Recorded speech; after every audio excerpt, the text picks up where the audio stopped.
All right, the battle over critical race theory in our public schools has become a major flashpoint in one place in particular, ground zero, the Virginia governor's race. Republican Glenn Youngkin is within punching distance of Clinton hatchet man Terry McAuliffe, and his support for parents' involvement in their education is a big reason why. As we speak, Youngkin is holding a rally in Burke, Virginia. It's just wrapping up, and it's highlighting government abuse and the failure of the public school system. Here is what he said just a few moments ago. When I'm governor, I will demand, and we will get it, the repeal of the law passed by Democrats that allows school districts to cover up serious crimes. Never again will radical school boards be able to hide criminals in our schools. Here now, Chris Rufo, senior fellow at the Manhattan Institute and the central figure in exposing critical race theory in every American institution. Always good to talk to you, Chris. You know, you've done such a great job of exposing this issue, and I think Americans are rightfully outraged. The question is, at what level? Will it impact the ballot box? Will it impact school board elections? In the case of Virginia, will it swing this gubernatorial race? Well, I think it's time will tell. It's a very difficult political landscape because, as you know, Virginia is really now a deep blue state.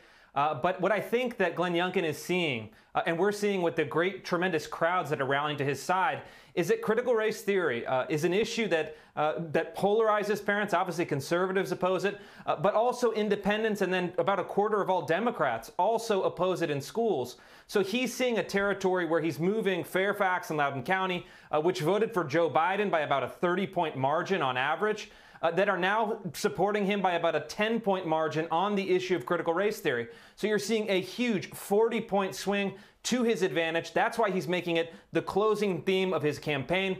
It's too early to tell whether that will be enough, but his internal polling data must suggest that there's hope, and there's certainly hope in hundreds of thousands of parents all over this country mobilizing to fight CRT. You know, Chris, I'm fascinated by how passionate people are about this issue. In my estimation, rightfully so. You know, I was talking the other night, and a mother came up to me, and this was in a social gathering, but all she wanted to talk about was this toxic ideology that had made its way into her children's school. And Chris, I'm telling you, beyond passionate. She didn't want to hear from me about masks or even plexiglass, which she didn't want either. She wanted to talk about the poisoning of her children's mind. So I'm fascinated to see, like you pointed out, a blue state here, because Terry McAuliffe has also drawn the line on education, saying parents should get out of the way. Parents should not be manipulating what their children learn. I'm so fascinated to see what this passion does for political implications. Yeah, I mean, I think that this fight is really not even about critical race theory or no critical race theory. There's something that's much deeper that I think motivates people like you're talking about. It's really a question of who controls public institutions in our democracy, in our society, in our constitutional republic. Is it going to be the bureaucrats and diversity commissars and teachers' unions? Or is it going to be, as Glenn Youngkin is proposing, to returning power and authority to parents, to voters, and to families? And I think that really is the key division. Do you want to empower the people, or do you want to empower the permanent bureaucracy?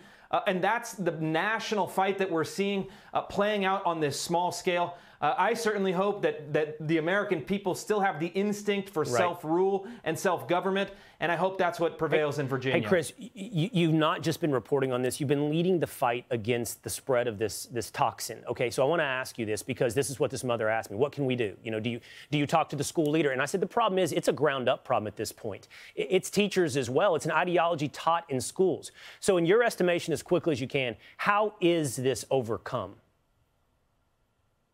It's overcome through two things. First, we have to just get it out of schools. We have to ban it and abolish it.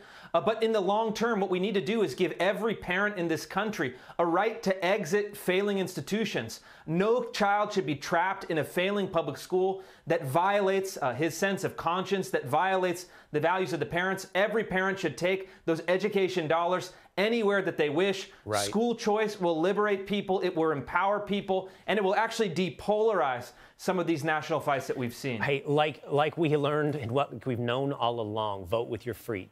Freedom is the answer. Give people the power of choice. All right, Chris, always great to talk to you. Thank you. Hey, Sean Hannity here. Hey, click here to subscribe to Fox News YouTube page and catch our hottest interviews and most compelling analysis. You will not get it anywhere else.